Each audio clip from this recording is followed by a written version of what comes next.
అసలు దేవుడు నరకాన్ని ఎవరి కోసం సృష్టించాడో మీకు తెలుసా? తెలిస్తే కామెంట్ చేయండి. Welcome to unknown facts part 18. చాలా మంది అనుకున్నట్టు దేవుడు నరకాన్ని మనుషుల కోసం సృష్టించలేదు.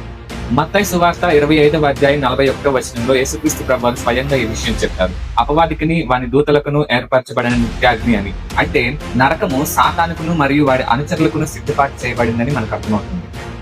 మరి నరకం మనుషులకు కానప్పుడు కోట్లాది మంది మనుషులు నరకానికి ఎందుకు వెళ్తున్నారు? ఇక్కడే ఒక ట్విస్ట్ ఉంది. దేవుడు మనుషుల కోసం పరలోకాన్ని సృష్టించాడు.